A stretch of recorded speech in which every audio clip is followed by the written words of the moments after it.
my name's Melissa Beaton, or Mel, or Melly, whichever you prefer, and I live on the Gold Coast in Australia, and I work as a psychologist. I have a little clinic called Senso House. The idea of this space is just for people to like kind of come in and just really connect with themselves and take off their shoes if they want to and have a cup of tea, and there's always food and drinks, and the idea is really just for this to feel like a really safe, inviting environment, because I work a lot with people who haven't always had that. They've been told a lot that perhaps there's something wrong with them, that they have some kind of like disorder, or maybe their family of origin just had problems and then they were made to feel like they weren't important or seen, or, you know, like it can be lots of different reasons. But yeah, often it's a lot of women, probably not dissimilar to me. So kind of like 30s, 40s, maybe perimenopausal, usually having parenting challenges, often really disconnected from their bodies. So quite proficient thinkers, often super successful in their careers, but like they don't have a good sense of who they are and how they operate in the world. And I think it really parallels my own experience of having a lot of success, but then at the same time being really disconnected from my physical body. And that can bring about a lot of problems with understanding what you want, a lot of compliance. And I think it has people's life force really like zapped out of them. And it's like they lose their creativity and fun and play, and they're just like these like fucking robots, right? So yeah, a lot of my work is just using psychological techniques and breath work and somatic practices, which are about helping people to connect back with their physiology, so what's happening physically in their body, to help people build their own internal sense of what they want for themselves and for their lives. And it's like fucking transformational kind of to see these women come from a position of being really afraid and really not okay with themselves to like hugging me at the end and like, you know, really having a lot of gratitude for how far they've come. And that, like, that's everything, right? This project is called The Place for Connection, which is actually the motto of Senso House. It's the place for connection. And I the whole idea is that I see a lot of really disconnected people in here, especially women. So the podcast is for women. And the goal is really to provide a space where I model like my own imperfection, and perhaps also share some of my difficult truths, my darker sides, just to shine a light on that everybody is imperfect and we've all got shit we're working through, but also like to give people access to resources that they might not otherwise have access to. So my knowledge, the knowledge of my guests, and to present that information like in shorter kind of segments than perhaps traditional podcasts. So it's really about helping people to come back to themselves, and also to leverage my strengths of, you know, the people I know, the conversations I'm already having. I'm just not recording. So it's like, well, I already love chatting to these people. Like, why don't I just fucking record it? Like, yeah. So I think part of it is like, if I'm already doing this, then what's the harm in putting that out to people? And maybe they'll benefit, and that would be like really cool.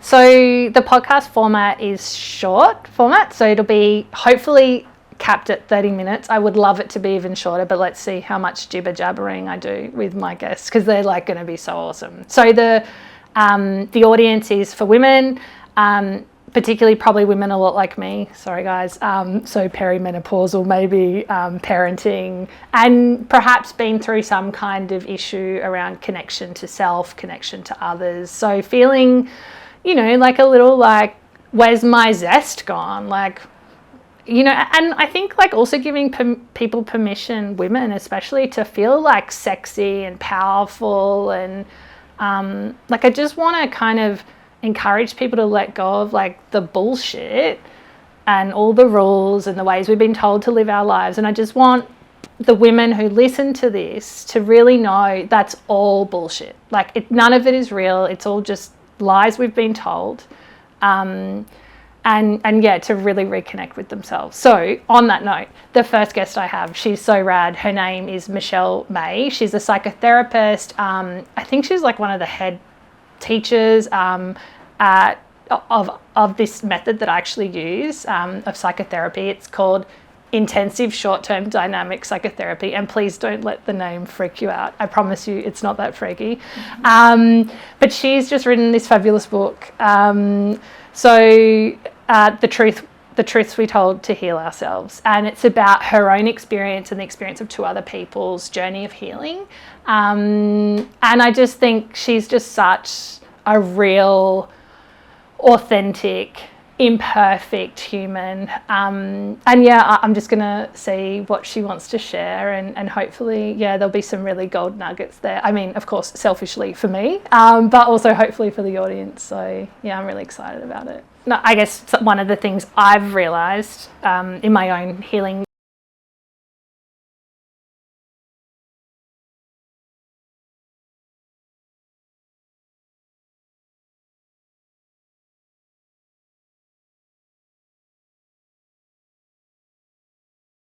rise in our body. If we don't have connection to our body, we don't really know what that feeling is, right?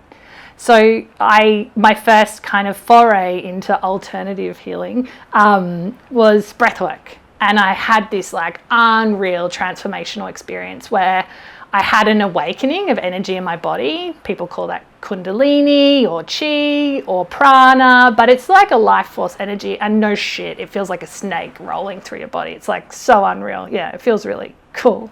And I was like, what the fuck is this? Like, this is next level. I'm really interested now, right? So that led me to study breath work. And like, honestly, it's opened up channels for me that I don't think would have been accessible using traditional therapeutic techniques. But also what I noticed as a result of that was like I had an openness in therapy that I hadn't had before. So it's like it awoke something a bit more like spiritual in me. And then like in my therapy sessions also like fully gnarly shit would come out. And I remember saying to my own therapist, Ricky, who's just a legend, and he's like pretty open-minded, I'd say, I'm just having this, like, I won't be specific because I don't want to freak people out. And then he'll be like, it's okay, Mel, nothing freaks me out. So, you know, like I think through that energetic type work that I did, it also helped me move through my psychotherapy more easily as a client, and like it's been transformational. So I don't think I've ever felt so clear, so well, so focused, and I'm not saying like it's perfect, but like there's always work to be done. But I now have an openness to like spinal energetics or to, you know, traditional healers or psychedelics, you know, that maybe I wouldn't have had I not had that experience. I just want to invite experts on those topics to come in and talk to women just like me who were just as like perhaps afraid of all this stuff, because I was like really afraid, right? Even though there's nothing to be afraid of. And yeah, just to open people's minds up to what's possible. Just the amount of misinformation about different healing methods, like just, I don't even know where to start. But I think, you know, in other countries of the world, there's like a real respect for healers. Even if you look at our own like First Peoples here, like there's a lot of Aboriginal healers here doing really beautiful work, but it's like, I think science, or I don't know what we should call it, has built a narrative about this is the right way to heal people. But the reality is, like, you know, we're just super complicated, and that's okay. And there's going to be different ways of healing different people. And I think we should embrace that too, right? Like, there's no one size fits all. And that's what's great about life. And I think the more we're okay with our complexity, the healthier we'll become. So I think there's a lot of stuff happening and changing in this space. And so I just want to kind of bring this to the community in a way that feels accessible and where people can be curious and not judged. Like almost like I'm the naive, curious one going, oh, what's that? And what does this mean? And can you tell me more about that? And can you explain that in plain English? So it's not like clinical, feels accessible.